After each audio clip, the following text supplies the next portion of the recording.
Arteta! What a strike! What a screamer! And a fantastic goal! Arsenal back in it!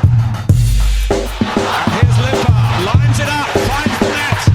Arsenal are in front. Shaka proves his captaincy material by taking the focus off the football. This is the Arsenal Vision post-match podcast.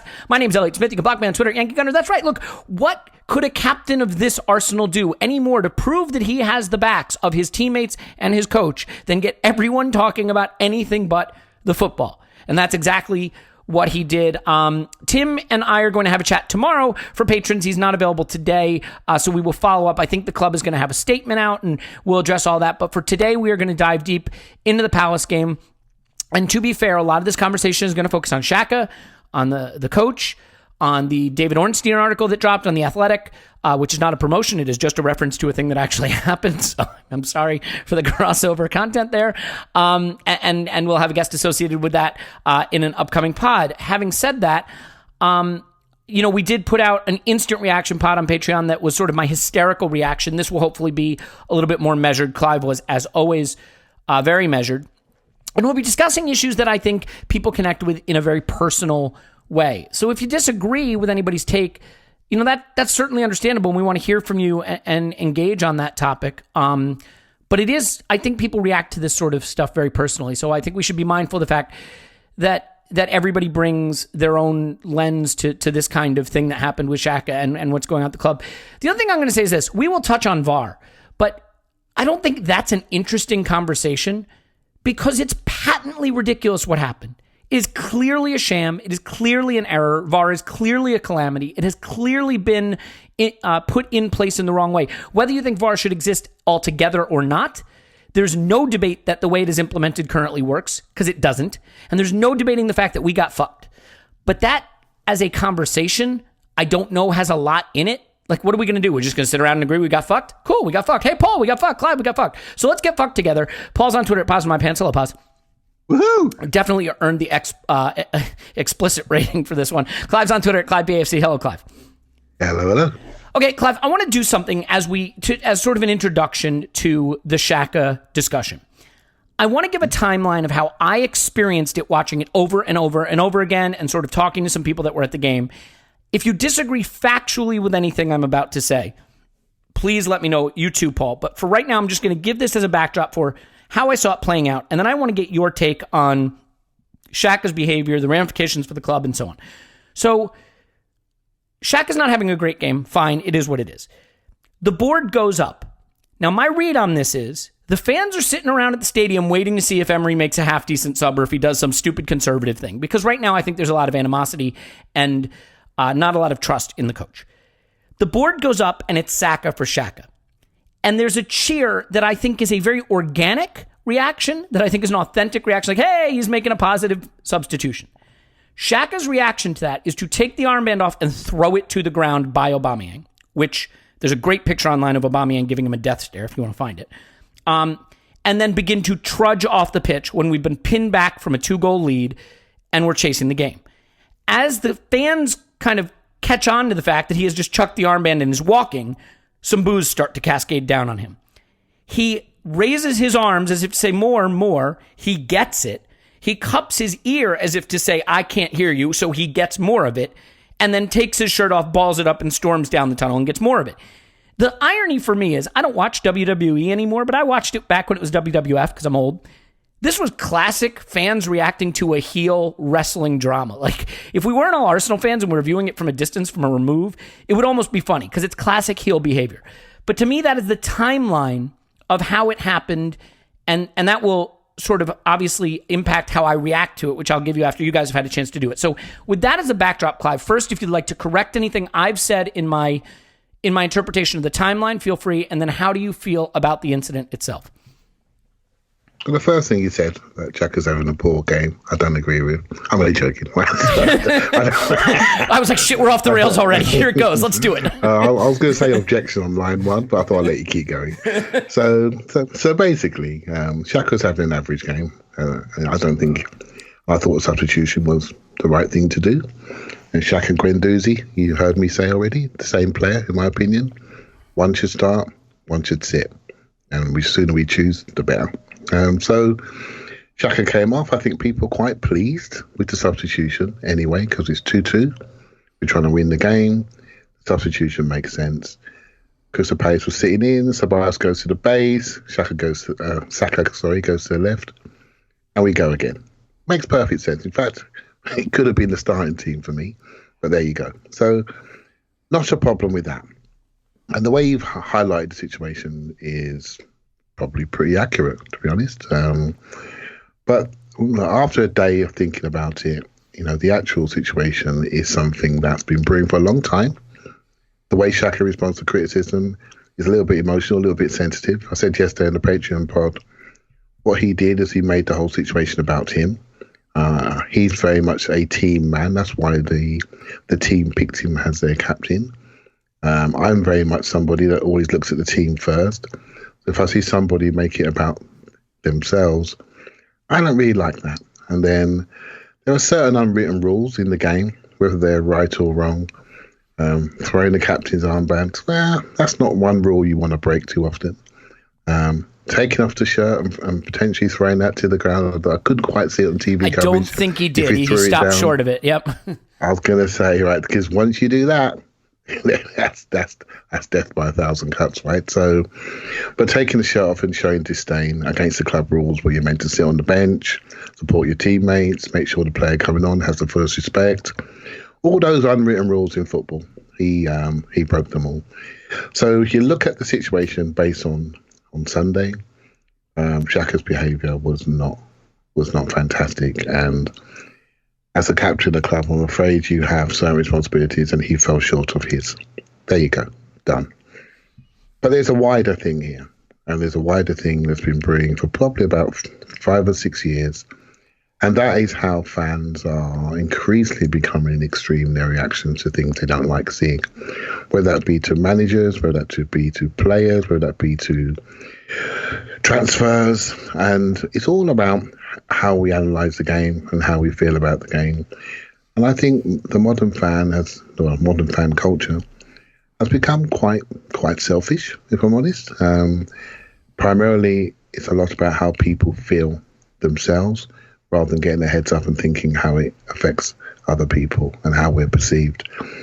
And some people say, well, Clive, you're being too sanctimonious. You always say this sort of stuff.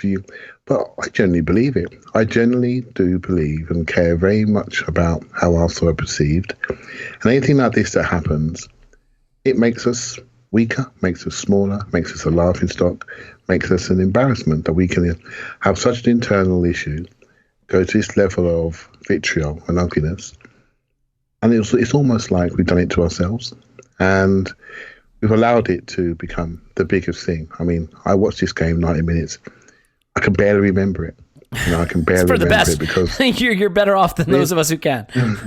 Because emotionally, the one thing stayed with me, kept me awake half the night, was this. By the way, I can vouch for that. You were in the Discord at 5 a.m. your time. It just bothered me. It bothers me because I do. I'm not. By the way, it's not about me. I really do care about the club's perception. I really do care about the outward messages and how we're viewed. It's everything to me, because there will be a price to pay for those actions. There will be a price to pay for everyone who booed or support the booing. They've had their moment. Well done. We've embarrassed the player. The player's embarrassed himself. Well done. There will be a price to pay for this. There will be a player that was going to stay that may leave. There will be a young player out there thinking, I don't want to go to that club. It's too toxic. There will be somebody who will say, if I'm going to go to Arsenal, I want more money. There will be a young player who's on the ball, who's got opportunity to pass the ball between eye of a needle, but because he's a bit worried about the atmosphere, may pass it square or backwards and run away and mark himself. There will be a price to pay for this, whether you like it or not. And we can have these small moments, but in the end, I care about the club moving forward in a positive way. And I'm most concerned about the price we will pay for this. And I'm most concerned about what the recovery strategy will look like so we can get back to some form of unity, because I've never seen any club go forward in a positive way if it's divided. And I think that's really well said. I agree with pieces of it. As you know, there are pieces I slightly disagree with. I think on the player point, I would only say that the really big players in the game, the really talented ones, the ones who make it because they can tune out all the distractions and be great when it matters. I think of Raheem Sterling and what Raheem Sterling has had to go through as a player in his development with fans, with media, with racist abuse, which is a totally different category thing altogether. And the way he excels in the moment when it matters. And I'm not saying that everyone can do that, but certainly I think the biggest success stories in sports are among players who mentally can be keyed into what's happening on the field of play and less about what's happening around them. And go ahead. Mm-hmm. Sorry, mate. Can I just add one thing on One Raheem thing, yeah, Sterling? sure. So it's a really good example of somebody that basically was set up by the English media to be the scapegoat if the World Cup went wrong. He was incredibly fortunate to have a manager that kept picking him. When everyone else wanted changes in that England team, he kept picking him throughout the World Cup. Now, because he's been supported by his club manager, by Mikel Arteta, by Gareth Southgate, all the coaching staff, they recognised his talent. They kept picking him and supporting him until eventually his talent came through. And I just feel, I wonder what it would have been like if he was dropped because of fans didn't like him. He was getting booed by England fans. He was getting a lot of stick in the right-wing English media. But Gareth Southgate stuck by him. A couple of years later, here we are with, I'd say, a top 5 player in Europe quite easily. I think at points of distress when your career is going through turmoil, you need support. It's as simple as that. You can recover. I'm not saying Granit Xhaka is the talent of Raheem Sterling. And you talk about people that have made it. All these players have made it. Football is 99.9% rejection. To get to this elite level, you've made it. Right? So it's a matter of how you want to live, where you want to live, who do you want to play for in a finite period where you're an elite athlete at the very top level. So I think having that support to get you through these moments is really, really important, is what I like to say. Yes, and you know what? Like, we can get into the question of what is the appropriate way to treat footballers in a public setting, because I think that is important. But, Paul, I absolutely want to bring you in here and get a lot of perspectives from you on what happened in the ground, your reaction to it personally. And I think we do have to talk about what this means for Granit Xhaka going forward and how it impacts the dressing room. Look, first of all, I want to compliment the nuance of our panel and the sophistication we have and of our audience, because you can say something. We don't categorize people into one camp or the other. You can say something that might sound one thing, but we see the nuance in it. So here goes. I'd have been absolutely fine with Granit Xhaka telling those people to go and fuck themselves, even as captain, depending on how he did it. I think your description of the events is mostly right, but incredibly generous to those who did the cheering and then the booing. There is no way that Granit Xhaka didn't pick up the vibe that there was a significant section of this crowd who were basically blaming him for where we were at in that game and the frustrations of this season, and blaming the manager. He's smart. He's been thinking about this a lot. He got exactly what was going on, and that's why he reacted the way he did. Now, the way he reacted was totally unacceptable. While I think it's actually fine for him to go and tell those people to fuck themselves, if he does it right and then he behaves, he carries himself in a certain way, almost a Trumpian way, a kind of look him straight in the eye and say, you give me shit, I'll give you shit. There's a way of doing that. He didn't do that. All of his actions from there on, I think, are very understandable on a human level, but I think totally undermine his position as captain and make it untenable. But on the whole conversation of should he ever have been a captain, he's been a captain wherever he went. So there's something about him within the team, within the squad, that we shouldn't forget.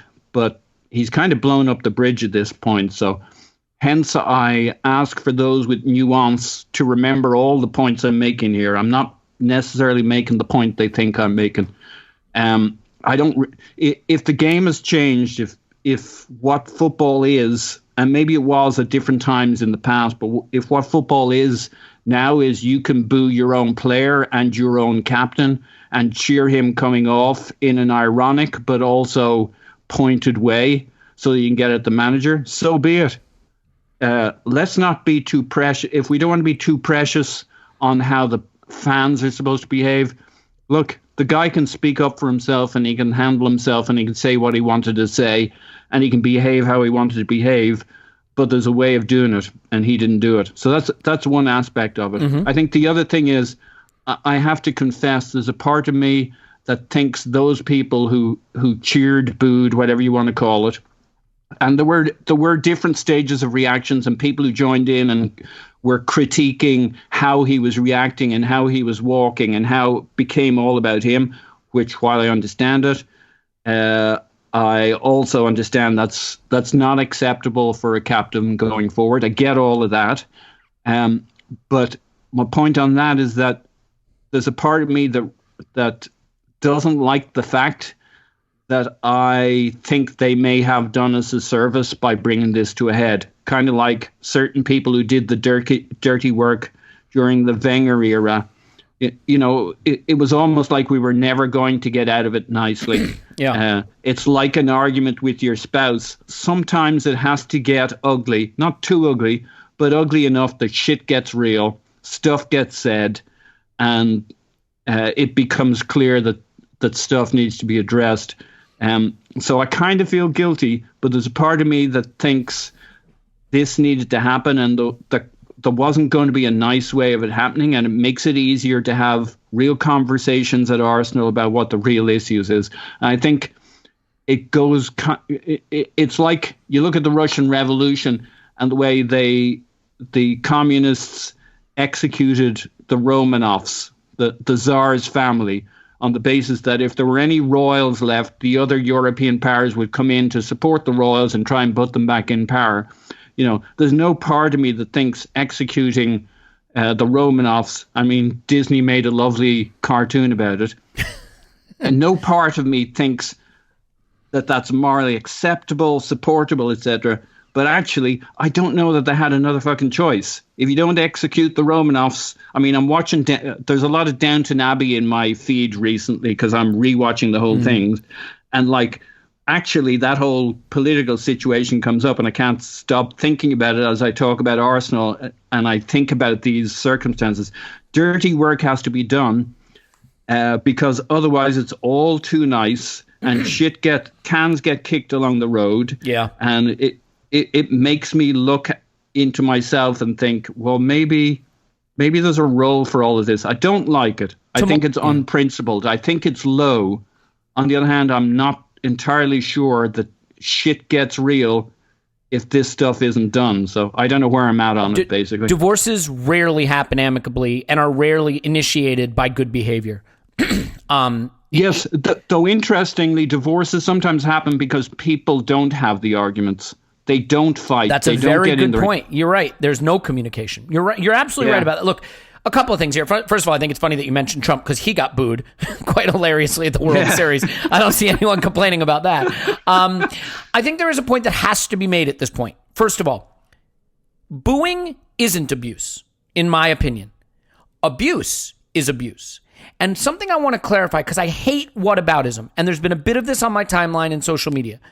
Saying that you're okay or comfortable with the booing does not mean you're okay with threats on social media, does not mean you're okay with coins or rocks being thrown or things being done to someone's car. I wasn't comfortable with Arsene Wenger being assaulted on that train, verbally assaulted on that train platform in Stoke. I felt that crossed the line of being a bit intimidating and personal and not a forum where it's acceptable. I happen to think that making an oohing noise, woo, like with your mouth at a stadium, even if you find it unpleasant, is part of the theater of sport. I mean, if you watch WWE, there's heels and there's whatever the good guys are called and people cheer and people boo and it's all part of the theater. I think that is an acceptable part of the theater of sport. And it also has to be said at this point that, look, you cannot be an American and grow up in American sporting culture and not be around booing. It is just part of it. I'm not saying that makes it right, by the way. I'm saying it makes it hard for me culturally to connect with the outrage around it because, if you walk down Fifth Avenue flicking V's, no one would be offended because that's not an obscene gesture here. Sometimes culturally there are just differences. Now, the thing that can offend you is the way it felt like people were ganging up on him. And I take that on board. I do. I think, it's like if you give someone the finger when you're driving and you're in a road rage incident, the next day you're like, I really shouldn't have done that. I'm kind of embarrassed. I don't think the booing is pre-planned. I don't think people are like, I'm going to get Granit Xhaka. I think it is an authentic emotion. And I think that it is an authentic emotion that comes out. People boo their own team in America like regularly. It is about the most constant thing that happens in professional sports in America. And so I just can't see it as this hateful, vicious act. I can accept that other people do see it that way. But I think calling it abuse, to me, is not correct. And saying that you're okay with the booing is not saying you are okay with abuse. And I only bring that up because we should stay focused on the things we all agree on. Like if someone went out in the parking lot and punched him in the face, of course that's wrong. So we have to delineate where there, because I read something on social media, someone made a good point. It might have been in the Discord even saying, well, if you can't boo at the stadium when you're upset, then what do you do? Do you go out in the parking lot and scream at him there when the cameras aren't on? Do you go to his house? Do you go on social media and write nasty shit? Like if you don't get to express displeasure in the ground, I'd say the other places to do it aren't any better either. So the notion that you're not going to have that normal human emotion come out, I think is wrong. And I think it's interesting listening to players like Ian Wright, for example, say he's wrong. He can't do that. Not as a captain of Arsenal. It's not an okay reaction. And hearing Unai Emery say he's wrong, he can't do that. Because at the end of the day, you're paid millions of pounds as a professional athlete to perform in front of millions of people. It is the massive millions of people that you're performing in front of, the size of the audience that brings in the volume of fortune that it does. And part of the responsibility that goes with that is recognizing that these are emotive people who are not always going to have your back, and you got to take a deep breath. You got to just go do your job and then go home to your huge house, crack open a nice bottle of wine and blow off the steam. Paul, I know you want to jump in, so I will let you. I will just say that again, you'd like that not to happen, but the extent to which that can happen in a sporting arena, I think is still within the bounds of what happens at a sporting event. What Shaka did in reaction, I don't think is an acceptable thing for a player to do in reaction to that if he wants to continue to have a career at that club. There was a quarterback for the Denver Broncos who gave the middle finger to his fans. Fair play. He got run out of town. That's how it happens. Paul, sorry. Yeah. So this is not America. This is not the NFL. There are cultural norms. There are geographic norms. Totally there are fair. even sporting norms. Like, it's not the same in football, rugby, cricket, snooker, just in the UK. There are norms, and people kind of know where the line is, but the problem at the moment is that the line is shifting. Now, if you think that culture is a minor thing, culture is king. Like, totally agree. Yeah, but it influences our interpretation hang of on, things too. Hang on, Elliot. Hang on. Hold your horses. You got it. So, like, in China and Korea, in certain parts, they eat dogs. Now, you have a dog, right? Yes, I do. Yeah. So imagine you hired a dog sitter while you were out, and she happened to be Korean. And when you came back, you found her with a bottle of barbecue sauce in her hand and like dog fur all over her face. No, I get it. She and wouldn't hands. do that because she knows that that's not done. Well, she also might be a crime. Well, she might do that, and you'd be really, really upset. Well, it would be a criminal act because she'd be destroying. It'd be the destruction of property, and she'd be arrested for it. But yeah. So ironically, Stan was at the NFL in London, so there's all sorts of interesting crossovers. But the norms you and I and Clive experience are all different, and Clive kind of knows that stadium. Tim has a different take on it, potentially with Arsenal in that stadium and those reactions. And the difficulty is this is right in that area of over the line, perhaps inappropriate behavior, but perhaps necessary behavior, but perhaps spontaneous. It's just a mess. And at some stage we're going to talk how we got here, but there's a lot of the what we think needs to be done at the end of the day in terms of the manager, in terms of the captain, etc. We might all be agreeing on. It's the how we got here, how we're behaving, how we get there that the real problem is. And at that stage, I'll hand it over to Clive, I think. Yeah, and that is totally fair. Clive, one more comment on this, because then I want to sort of ask you what the club has to do with respect to Shaka. And I will only point out, by the way, that repeatedly we're told why Shaka gets to be captain, in part because he was voted that way, but also because the mentality, the experience, the leadership. But like, I see a guy on the pitch and in his reaction to adversity, the red cards in his past, the way he fouls, this reaction here, he is a fiery, emotional guy who, to me, when the chips are down, is not able to control himself. You said it, and I think you made the most important point. This reaction is a selfish reaction about how he's being treated. It is a look at me reaction, not a protecting his teammates reaction. And I don't think you can have a leader and a captain who reacts this way. More important than the point about the Korean dog handler? Yeah, I didn't love that one, if I'm being honest. I don't think that was apt. But go ahead, Clive. Yeah, I mean, what I will say on fan culture, football's a very, very tribal game, and you don't really boo one of your own. Right? That's a general rule. If it doesn't happen very normal, it's not normal.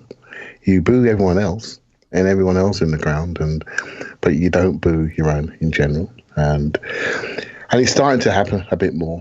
We're starting to take on our own people. The way I grew up, you didn't even argue with your own fans. Now social media's wiped that down. But when the way I grew up watching football, it was a very tribal game on the terraces, and you looked after each other. That's how it was. And as for the players, you wouldn't dream of booing them on a regular basis, right? So, but things have changed. I recognise that life has moved on, the game has moved on. I personally have got my own principles and structures where I'd never boo one of our own players. I just couldn't think of anything that would make me do that. It doesn't mean that I don't critique people. It doesn't mean that I can't see weaknesses in people. Just because someone might be a bit slow, might not have a great right foot, it's not for us to say why the dressing room has picked him as captain and the manager has picked him as captain, the previous manager picked him as captain, his international manager picked him as captain. But because we think he's slow, because we think he's unathletic, because we don't rate the person, we have decided he shouldn't be captain. Well, now he's exploded and he's given us reasons to make sure that he's not going to be captain. I suspect the announcement tomorrow will be about that, So, but I will say, within the club, everything that I've read, everything about how he trains, how he acts, how he mentors, how he behaves, how he organises.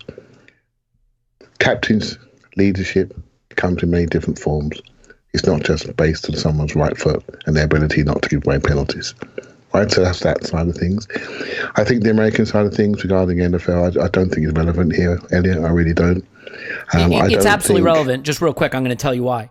Because you can't ask someone who's not offended by booing to be offended by booing. Like this is an emotional reaction. No, like, so what? You know what I mean? But I'm not saying that. Yeah. What I'm saying to you, we're talking about what happened in the stadium, which makes it a local issue. Sure, of course. It makes it a local issue. It makes it about people who are paying customers, how they felt at that moment in time, what they felt was okay, what they felt was allowable. That's for them to decide in the atmosphere of a ground, in a live situation with lots of emotions, with the results not going our way, with other teams around us playing well, with smiles on their faces, and suddenly we've thrown away a 2-goal lead, and we're looking for something. We're looking for something to blame. We're looking for someone to blame. And the reaction was a human reaction to focus on something that was in front of us, and the player's reaction was also a human reaction. And so these things happen. It was a perfect storm. And I said earlier, there'll be a price to pay for this, I promise you. It may not be immediate in the short term, but there will be a price. But you know what, Paul's point about this may have needed to happen, I thought that was a really astute point, and maybe this need to happen. But maybe this did need to happen. But I then start to think about what is the next step. So this has now happened. What do we do now? What is a recovery? What does the roadmap really look like? And people say, when Paul says, this needs to happen, I do agree. But now what? I just can't think. Now what? Well, I think he has to be stripped of the captaincy. I don't see how he can continue to wear the armband. And look, let me make a point. I'm not saying that what happens in the NFL is relevant. I didn't mean it that way. What I meant was all of us bring to the reaction to this the cultural foundation we have of how to support a team. What I think is interesting is there's a lot of people online saying, oh, you can't support a team this way, when the irony is 40,000 or so people at the Emirates sure thought so. And the thing I think we all get the benefit of doing is in hindsight evaluating. I don't think people in the stadium were like, oh, just give me a chance to boo Shaka. Okay, here it is. I think the reaction was authentic. A sarcastic cheer that Emery was actually making a progressive sub, a player who wasn't running off, which got people a little angry, so they booed a bit, him egging on the booing, and the booing intensifying. I don't think that it was contrived or planned or thought about. I think it was a bunch of people who were very emotional reacting to a situation in real time. And that goes for Shaka too. The difference is, I think the fans' reaction in real time is something that is within the bounds of what they can do as fans watching a game. And I think as a workplace incident for Shaka, it's beyond the bounds of what he's supposed to do at the workplace. And, look, anyone who's ever worked in retail, my parents owned a retail store when I was growing up and I worked there.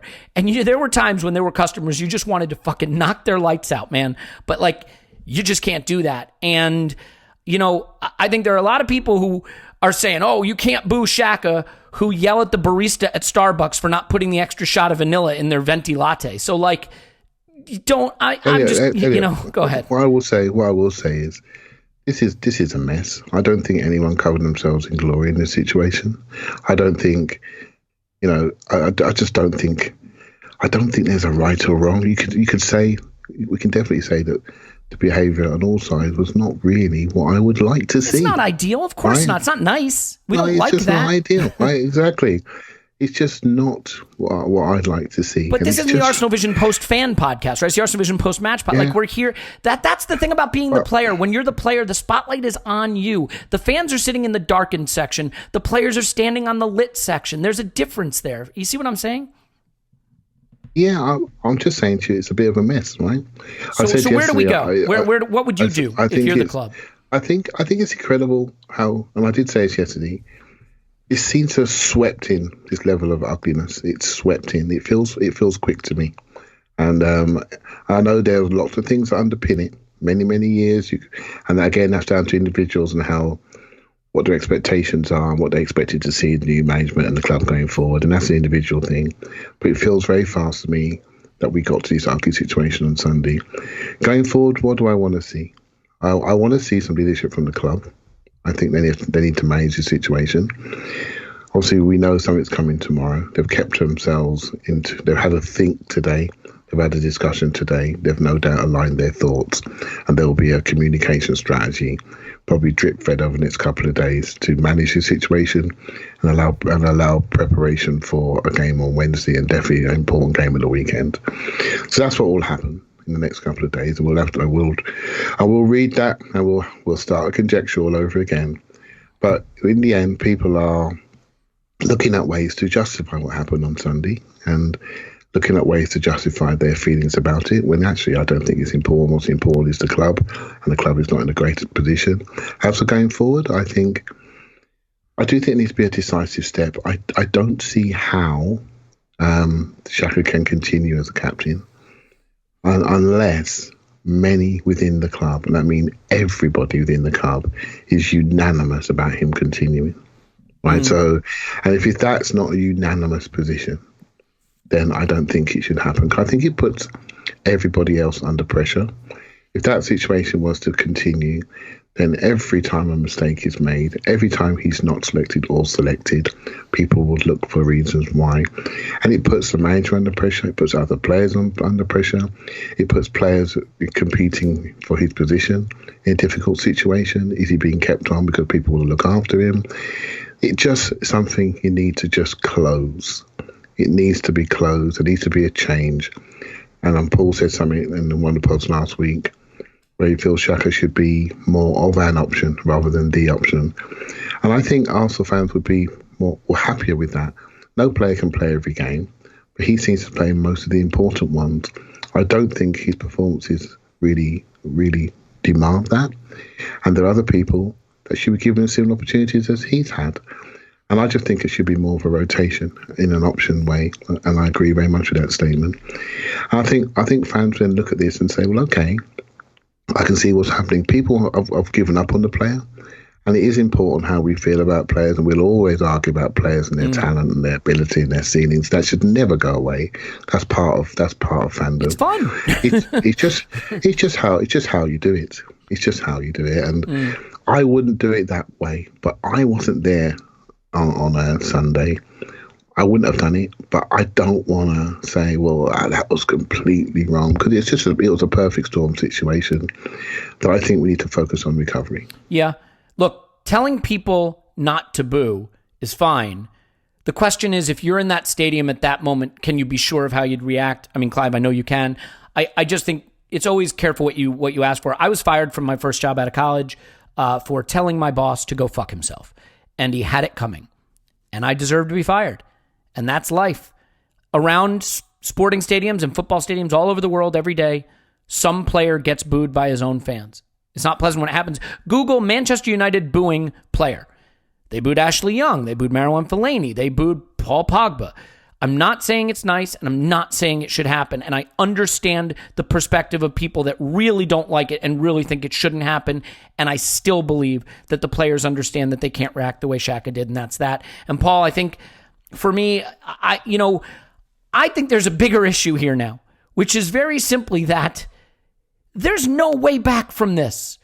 I mean, that's the thing that I think I don't understand. So we're going to shift gears to David Ornstein's article, if you're okay with that. And we might even talk a little about the game, although I think, honestly, it is a triviality in the grand scheme of things. It's more Emery ball. Losing on XG, not creating enough chances, giving away a lead. So, it is what it is. And the VAR thing, I covered that. If you guys want to talk about it, we can.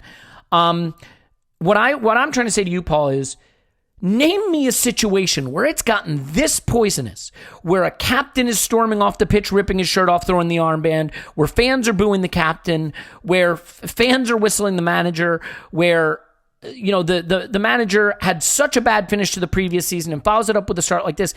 I just don't see any example in sport that I can think of, especially football, where this situation has been recovered by the guy in charge. So as a club, how can it carry on? How can you think that this is tenable at this point? I don't. I think it's a tailspin. I think it's and one of those uncontrolled tailspins. I think it's a nuclear reaction that's got away from Homer Simpson at the nuclear plant. There's it has been 0 days since Arsenal had an incident. Yeah. There is no way that the only fix for this, there is one fix for this, which is results suddenly perk up. Now, does anybody think that's remotely likely at this point? Xhaka can't be fielded as the not only an always starter, but even a usual starter. I mean, it's just not tenable at the moment unless he's going to change. Did this accidentally solve a problem for Emery? You know what I mean? Like he can't pick Shaka now, and maybe the midfield fixes itself. Yeah, except it would do if things weren't so bad, but it's beyond that, because results aren't going to magically improve even if you drop Xhaka and you start Guendouzi and Torreira. If we all think that suddenly we're going to be the team we want to be with Emery, with this current funk, I just don't see results getting better, and that would be the only way out. And they would have to get significantly better. I think we're fucked, and that now I wouldn't have said this a week or two ago, so I'm surprised how things have gotten away from us. I didn't go into this game thinking this was remotely on the agenda, and if Xhaka doesn't do what he does when he's getting taken off, or if the Chambers incident doesn't lead to that Socrates goal getting turned over, we're probably not here. I know a lot of people say, "Oh no, that doesn't really change," but it does. It significantly changes what the question is today. Now, it was in the post anyway. It may just have accelerated where we'd be in 2 weeks or 4 weeks or just after Christmas. But holy fuck. Doesn't it also, Paul? Doesn't the reaction also show how much pressure is building behind the scenes? Because you don't break like that if you're not already feeling the pressure. No, absolutely. This is here's my next analogy, which is this is like finding out your spouse has had an affair, right? this was coming in some form or other. You can say, did it have to be now? But it was coming, and like just like the guy having an affair with your spouse. Yeah. Sorry, that was bad. So it's on the table now. There's no getting rid of it. And if I'm Raul and Edu, I'm probably trying to work out how I backtrack from whatever the last thing I'd said to Stan was about how it's all under control and we have a plan and shit, and saying, you know what? Now there's no way they could say anything other than what they said basically through David Ornstein. They'll make a statement tomorrow that says it's all fine, it's all cool, we're getting behind Emery. Emery will get behind Xhaka, blah, blah, blah. But that's not going to change anything here. This fucking train's rolling down the tracks, and it's about to go over a bridge that's just gotten blown up. Yeah, and I don't see any.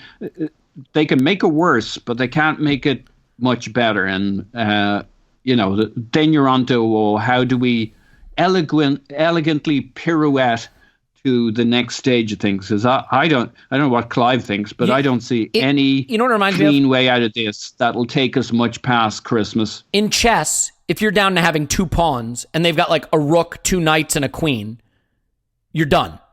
You know what I mean? You're in the end game now. And you can move those pawns around, but eventually you're losing. So you might as well tip the fucking pawns over and play a new game. And I feel like we're at 2 pawns against a rook, 2 knights, a queen, 7 pawns, a king. It's all going down. Clive, you want to add? Yeah, I just want to say, I said earlier that there'll be a price to pay in this. I think there'll be a price to pay because I think the environment that we are expecting these players to perform in is not conducive to creative performance. And we can say, well, Clive, the manager, doesn't have to allow them to play, blah, blah, blah. But I'm telling you now, you won't get young men playing their best football in that environment. And you won't get young men, our 30-year-old Golden Boot winner. If you think he's going to be signing a contract anytime soon, let me know. Let me know what you think if that's going to happen. Same for Lacazette. If we want this club to go forward, we have responsibility to help create an environment that does go forward. That's all we can control as fans. We can't control anything else. We can opine, we can talk about it, but we can't influence. We can't influence massively. And maybe Sunday was a desperate cry for help to try and do that. So but in the end, we want this club to go forward. All of us do, and we need certain people to do that. The fact we have no footballing system is wrapped up in talented individuals, and those talented individuals within the last 2 years of their contract. That's a concern to me. Will this lead to a price? A price that we're not even prepared, none of us want to pay or are prepared to pay. But that's really going to have many, many years of us playing in that Europa League, and I don't want to see that. I will tell you one thing, though. I would always respect your opinion and think it is far greater than my own. But in the case of what makes the club small and what makes players not want to be there, I actually think if we say the fans have something to do with it, honestly, I think we overestimate our own importance. I think it is wages. I think it is the city. I think it is the caliber of the competition. I think it is the... It's all of the above. Well, so let me just make this point real quick. There are clubs around Europe where the fans hold the players hostage. Okay? There are ultras in Italy that make booing look like support. Okay? There's all different kinds of things that can make a club look small. Spurs looked small until they didn't. Liverpool looked small until they weren't. Arsenal will get back on top and be one of the best clubs, if not the best club in England again. And it will happen a lot more quickly than we think, and in a moment where maybe we're not expecting it, and then the trajectory will be up. And that's not where we are right now. But, it always feels like, Manchester United are a mess, but that's a sleeping giant that could wake up any day if they got their shit together. So, They're waking up. Well, and they may be. I think Ed Woodward is basically like the sedative that keeps them asleep. So long may he reign. But, let me ask you this, Clive. I want to get into the meat of David Ornstein's reporting on Monday. And I guess what we'll do, look, we're 44 minutes in. We're not going to take an ad break, obviously. So if you'll just indulge me, I will simply say that if The Athletic is something you want to sign up for, to read Ornstein's article, Amy Lawrence wrote a wonderfully thoughtful article that really strongly disagrees with my take on booing, and yet I still totally respect her perspective and think you should read it. You can go to theathletic.com/Arsenal Vision. You get a month for free, so you can read the Ornstein article, read the Lawrence article, read all the great stuff coming out about the Maelstrom at our club. And if you decide to stay on, it's $2.50 a month. So that would be great. Or alternatively, or in combination with that, sign up for our Patreon. We'll have a new pod out for patrons tomorrow. We'll have another later in the week. That's it. That'll be the ad break. So I appreciate you indulging us in that. And, apologize. I know it can be annoying, but certainly, want to thank everybody who's been really considerate about those things. So anyway, in the Ornstein article, there's a couple of things. And what I think is interesting is he says they've met, they still support Emery, although they realize they backed him as much as they can, and the onus is on him now. But their furor is directed more at the referees and at VAR. And to me, this is really clever. This is the club saying, we have got to take the white-hot spotlight off Emery in this situation. We can't build on it. Let's try to control the narrative and shift it to VAR, because VAR did fuck us, and VAR is broken, and VAR is a problem. I see this as a control the narrative move. Try to shift the narrative to VAR and buy themselves a little bit of time. How do you react to his article, and specifically the statement that there was some interest in giving him a contract over the summer or extending it? It wasn't unanimous, so they didn't, that they still back him, and that they're mostly angry about VAR. How did you react to that reporting? I think on the contract thing, I think the chat I've heard is that people are happy how dedicated Emery is. I do think the Europa League final really damaged him. I think I just think he expected to win it. I think he really prepared for it. I think he over-prepared for it, and I think he's been overthinking ever since. I don't think he thought he was going to lose that game, and he ended up losing it handily. And I think there's been a reaction from the club since then. They've tried to support him in a strategic way and tried to give him some near-term cogs, and took out some players to allow young players to come through. So he's working with this squad, and I think this squad has got a better ceiling, more efficient squad than the squad of last season. But it needs unity for us to go forward. On the VAR thing, I think we've lost 3 points basically, haven't we, in a week, right? So despite the performance, despite the system, despite the, we got fucked. The clunkiness, despite the lack of cohesion, despite the fact that we're too deep, despite the fact that we're not scoring enough goals, not getting enough shots, despite the fact that our golden boot winner's gone cold for the last couple of games, despite all of these things, we still should have had 3 extra points this week. That would put us 1 point behind Chelsea and 1 point behind Leicester, playing in the same way that we've played. So people, I think the club feel, and whether I believe it or not, that the light should have been shining on that rather than talking about our captain taking off his shirt, walking off the pitch. For me, I think the whole thing on VAR is something that I'm not a huge fan of. I'm not a huge fan of implementation of it. I work around technology, so you can't stop it. It's coming. But I just think the way it's been implemented, and the sudden change this weekend based on feedback, they've obviously changed how they're responding to it. And we really got caught in that, unluckily. It's the best way to publicise the change. It's to do over a big team, and we're the one that got done over, and it's a real shame. It still doesn't paper over some of the things that are going on, and the separation potentially in the dressing room, although that's subjective. Things that are happening around the club. It does feel, Elliot, to me, that we are right close to something quite big.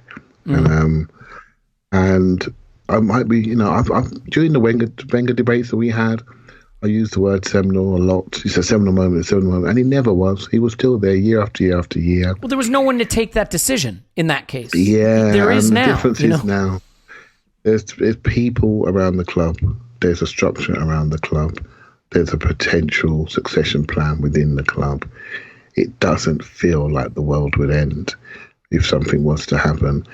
Although I would like to feel, there's a part of me to feel, the traditional part of me that feels, give a guy a chance, but, as the points are being dropped and we've won 2 in the last 8, you say to yourself, okay, yeah, you're just getting all your players back.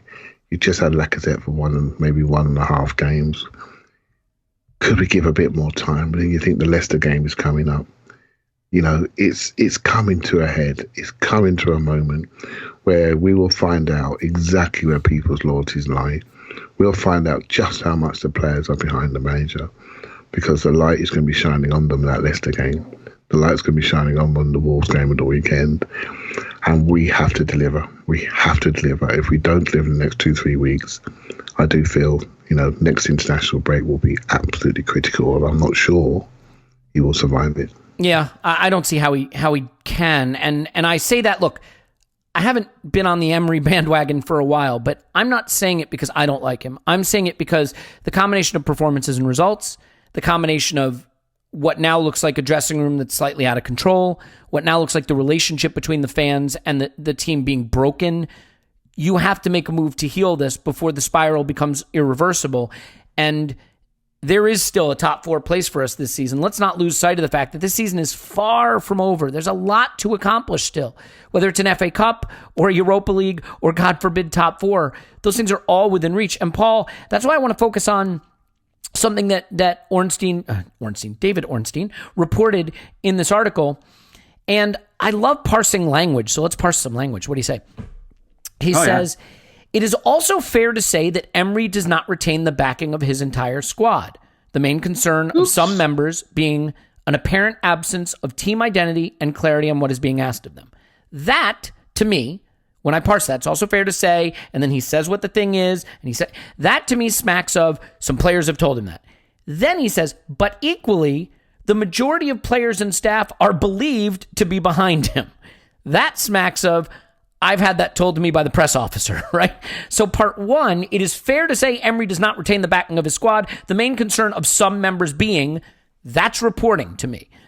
The majority of players and staff are believed to be behind him is secondhand reporting. The first, to me, sounds like some players have said some stuff to him. The second sounds like he's been briefed. So how concerned would you be that, and by the way, you don't have to be a fucking genius to figure out who's not behind him. Like Alexander Lacazette is liking photos on Instagram of AFTV guys giving the middle finger to the camera and saying fuck Emery and fuck Shaka. Like, you don't have to be a rocket scientist to figure out where this is. And if Lacazette is off the Emery bandwagon, I think you better believe that Aubameyang is too, and their contract situations are major ones, so the club will be across that. Like, how did you react to that passage and the debate about players having or not having the back of their manager?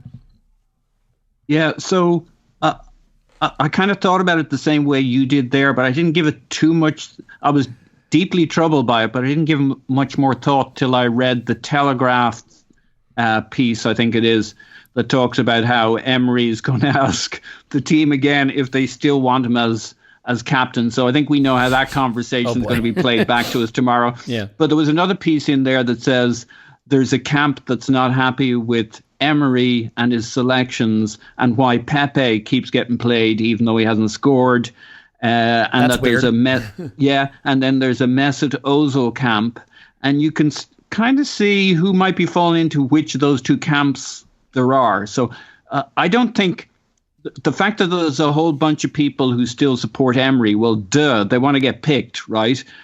Or if you're a kid or a junior or you're not empowered, the people who are likely to have issues with Emery are those who are high-profile players in their careers who don't have the time to fuck about and who don't feel they're not so much that they're not getting picked, but that when they're playing, they're not getting to look good. It's not showcasing them to their abilities, and that he's holding them back. I can figure out from context who we're talking about here. Yeah, and it's not just one camp. It's not just the Ozil camp. If we want to call them the Ozil and Pepe camps, it's not just the Ozil camp or the Pepe camp. You can think of people on both sides of it who are not enamored with Emery, and they're probably all our best and most high-profile players. So yeah, he's this shit's all fine when you're winning or doing okay or you're moving forward, but United were United. Success wallpapers over a lot of things, but this isn't just a lack of success. This is a fucking tailspin, and things are going to come apart at the seams. I don't know how you stitch this together. That's why I think we're fucked. And if there's a Pepe camp and an Ozil camp, watch out. I mean, Ozil shouldn't have a camp at this point, but he's back in the game, baby, because Emery's down, he's up. His stocks are trading again. He's not the answer by any means, and I think we've talked about that at length. I don't think there's any scenario in which Ozil is at the center of what we do post Emery, if that's how it pans out. But he is another form of lightning rod. But yeah, I don't know how they stitch this together. I think it's I fully understand that they came out and they're making supportive noises to Emery, but what else would they do as they have a parallel track where they're desperately trying to work out, well, what's plan B? And is plan B now plan A? And how do they keep things moving forward? There's no way you keep this whole thing together. I mean, Emery, for all the talk about Xhaka, and I've seen it said a few times, but we haven't said it on this pod, all the Xhaka shit is really Emery shit. He's brought us to this point. I mostly agree with that, yes. What I would say is I think there's a little bit of frustration with Xhaka, but to your point, if he wasn't being picked every game, starting every game, captain's armband every game, that he would just be a symptom of a squad that has some holes in it, not the focus of frustration. Symptom and an icon of the Emery era that at arguably the most important position on the pitch, Emery's vision is that Xhaka is the answer, and all of our other options aren't, and that Torreira's something like a number 10 and not at DM, and it all kind of stems from that one area of the pitch. So I understand why Xhaka got it, but this is really Emery's vision of football, and I also think that in recent times he's maybe begun to listen to other voices.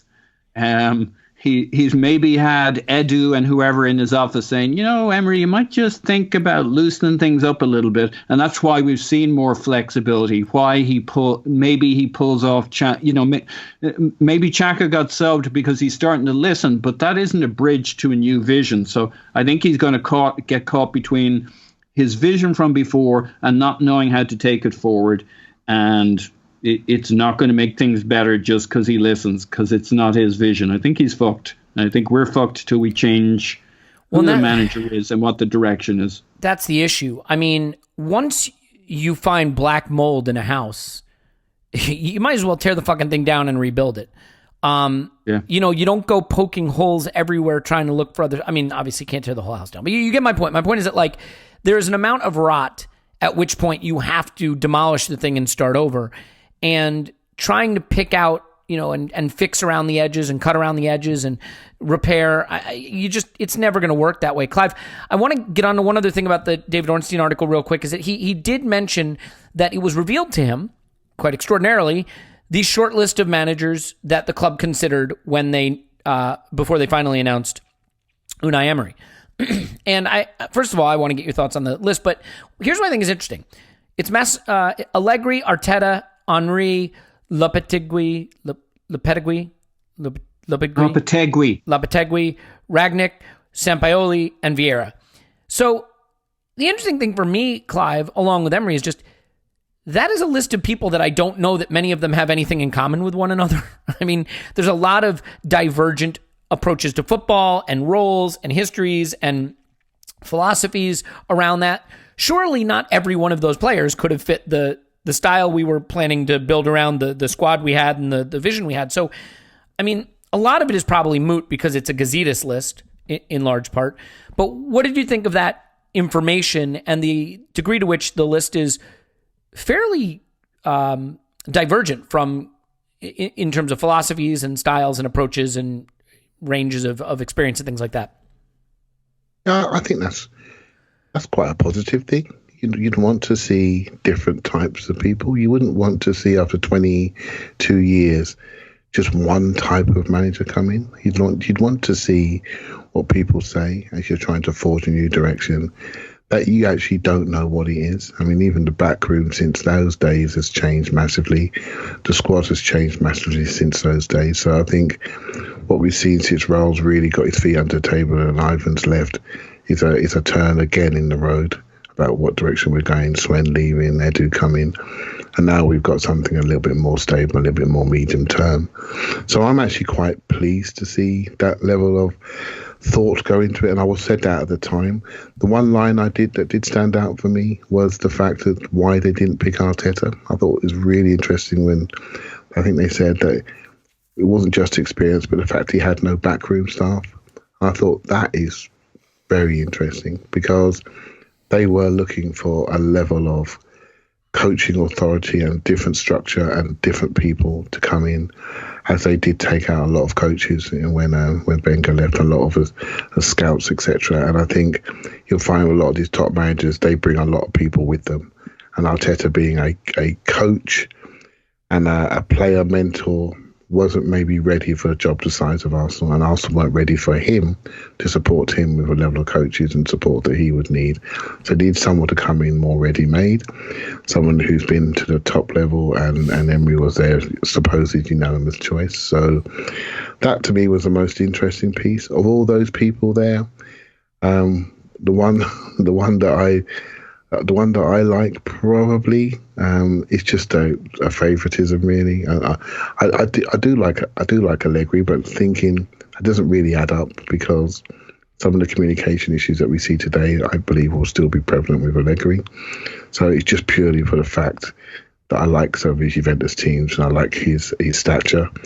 And I hope one day that Patrick Vieira was good enough to be Arsenal manager, because I think he would bring something unique to the club. That's just my personal preference. Again, I think that was the most interesting line coming out of it was about Arteta, really, and idealistically, and what he did for the club. And many people would have loved to have seen that, without really understanding what it would look like, how it would work. Given the fact he's never really picked a team ever in his life, we just don't know. But the idea sounds really enticing, and that's where we were in 2018. And I think some people like to see us go that direction today, based on the smiling faces and 7-8 games in a row that Frank Lampard has accumulated at Chelsea. Could we do something similar at Arsenal? And I think all of this is creating an atmosphere around Arsenal, which is, we're just looking at, I said today on Twitter, we're looking at everyone else's lawn, and it looks greener than ours at the moment, and we need to try to get back on the horse. Yeah, and I mean, I'm not as fatalistic, ironically, as you might expect, because I do think these things can turn around a lot faster than we think. I mean, sometimes when it's not working with a manager, it gets so bad that it can be perceived that the situation will take ages to turn around, when in fact, minor changes can make big differences. So I'm actually not as worried about us being able to turn it around if we make a change. I'm much more worried about us not being able to turn it around under the current situation. And, that's the thing, Paul. For me, I guess when I just look ahead, it's Liverpool in midweek. The team is going to be real down. There's a lot of turmoil. League Cup is not a competition most people care about. And Emery's in a really tough spot now because he has to take every game deathly seriously, like his job depends on it, because it might. And yet, that's not what you want a manager doing when he's fighting on 3 or 4 fronts. You need to prioritize. So as we look ahead to that Liverpool game, do you worry for him a little bit that he's coming up against a very good team with no pressure on it? He's got massive pressure on him in a game that he's damned if he does, damned if he doesn't, in a way, because nobody wants him taking the League Cup super seriously, but he can't just throw a game against Liverpool. How tough a position is it for him now to try to thread the needle in terms of figuring out how to strategize for the games coming up? Well, it's a good question. The one thing he's got going for him is it's at Anfield and not the Emirates. Thank fuck. The easy answer is just play the team he'd play in the Europa League, by and large. There'll be 1 or 2 players where he has to make a tough decision, maybe at, what's he do? Well, is fullback a tough decision at the moment? Maybe, because Tierney can't quite play twice a week at the moment. But striker is probably the position where he's got to make a tough choice, but maybe Martinelli made that a little different, or maybe Lacazette needs the minutes, or blah, blah, blah. So I think mostly he might be able to... you've always had to be in your bonnet about this League Cup game, where I really haven't. I don't see what the big deal will be. No, I don't think it's a big deal, for the record. I prefer it to be taken less seriously. No, not the game, the selection. You've always thought he was going to go big in this, and that he'd always want to win it. Yeah. Mm-hmm. But if he just plays, I mean, let's not worry about let's more think philosophy than actual individual players. If he'd played the Europa League team that we put out last week against Vitoria, would you have an issue with that against Liverpool at Anfield? I would not. No, of course not. He could play. He could play academy under 10s. I wouldn't care. I don't. What makes you think he'd go stronger than that? Because I don't think he would. I think the combination of the pressure that's on him, the concern about a heavy loss. I look at the team he put out in the League Cup when we played Spurs at home last year, and I know you could say a derby's a different deal or whatnot. I'm just basing it off of the fact that I think this is a guy who wants to win every game, manages every game like it's his last. In this case, it may feel like it could be. So all of the factors surrounding him, and Paul, in this instance, I have a lot of sympathy for him because I could see why he'd feel pressure to put out a strong team under the circumstances. I just think it leans that way. I just think he'll be all in on Wolves, and he plays a Europa League style team for Liverpool at Anfield. I don't think there's going to be more pressure than let me ask you a follow-up. That would make him do something else. Yeah. Which do you think would relieve pressure on him more? Beating Liverpool in the League Cup at Anfield, or a close loss at Anfield and comprehensively winning the Wolves game at home in the league?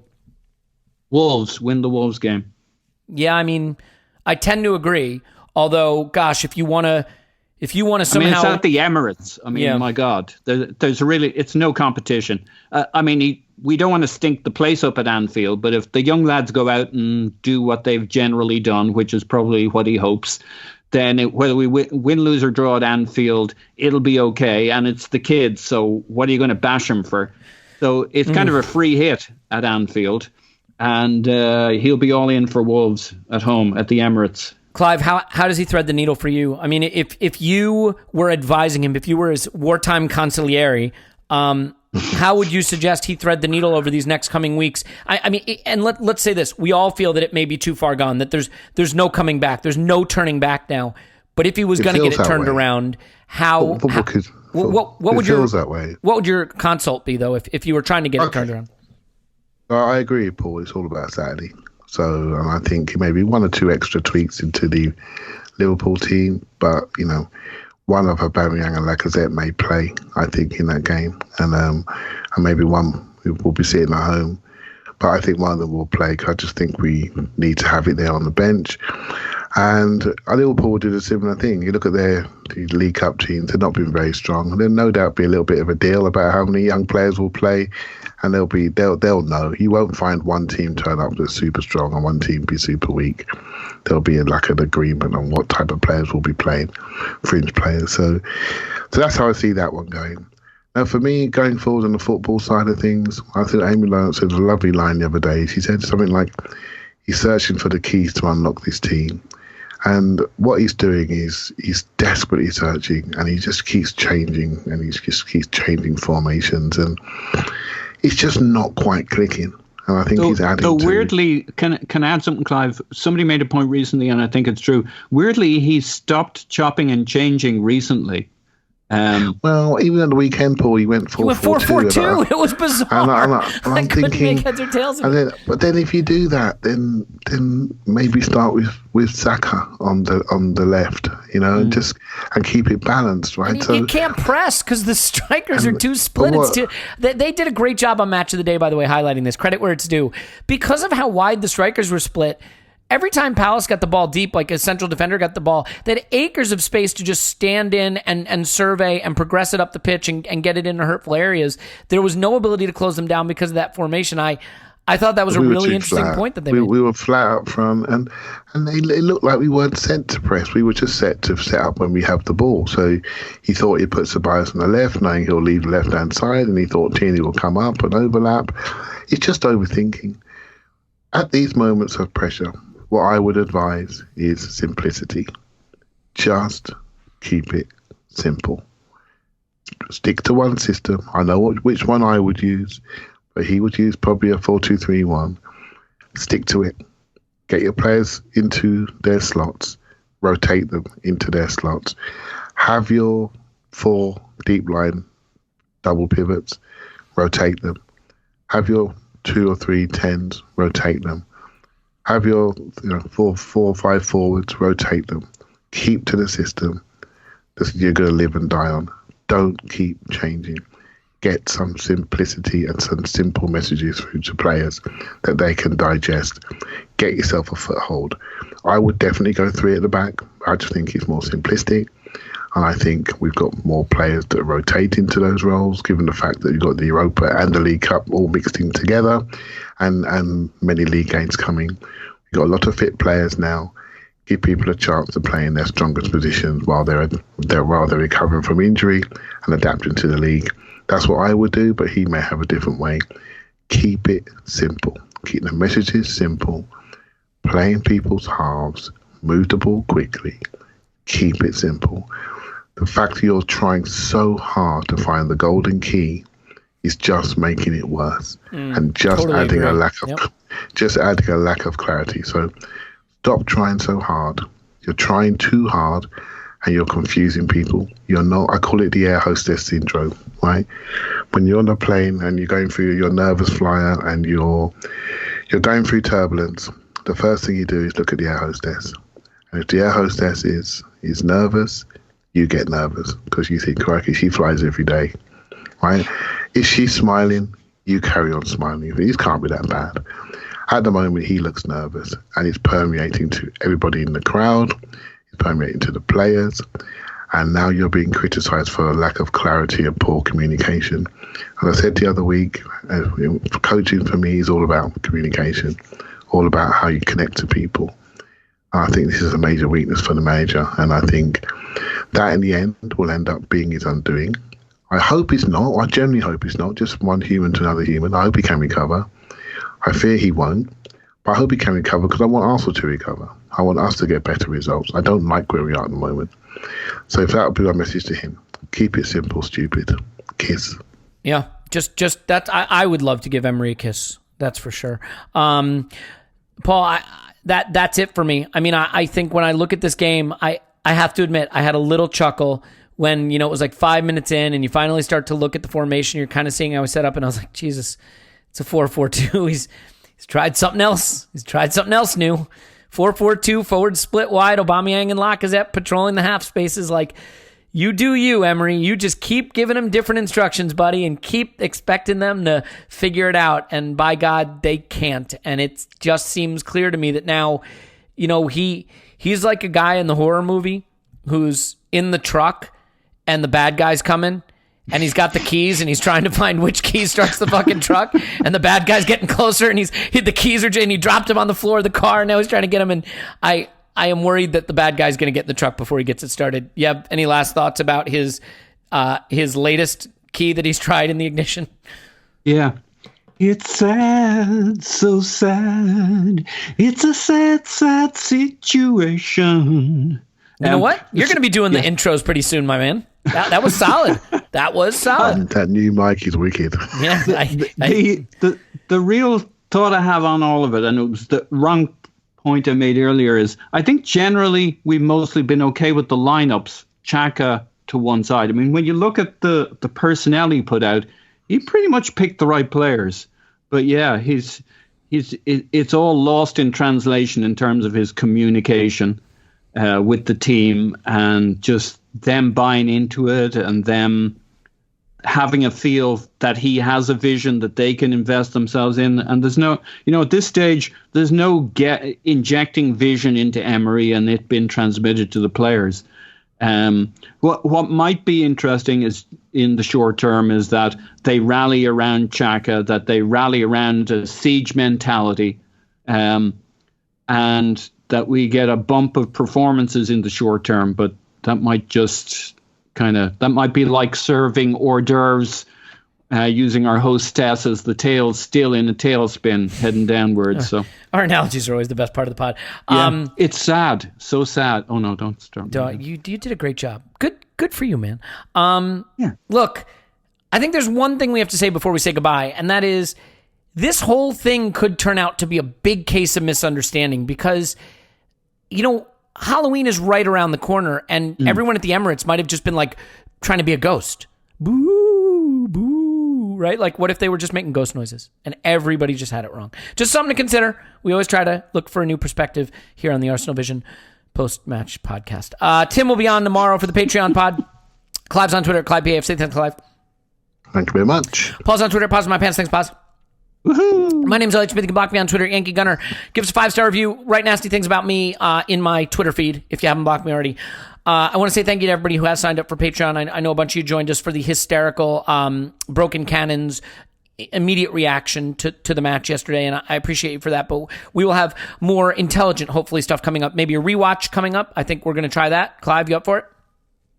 You bet. All right, good stuff. That'll be fun. Look, there's still football to talk about. We didn't get to much of it today, but we will get to it after the next one, I'm sure, unless all the players take their pants down and start wiping the shirt on their ass or something. Then we'll have to talk about that. It's Arsenal, you never know. But in any event, we will talk to you after what is surely going to happen. We will talk to you after Arsenal 10, Liverpool 0.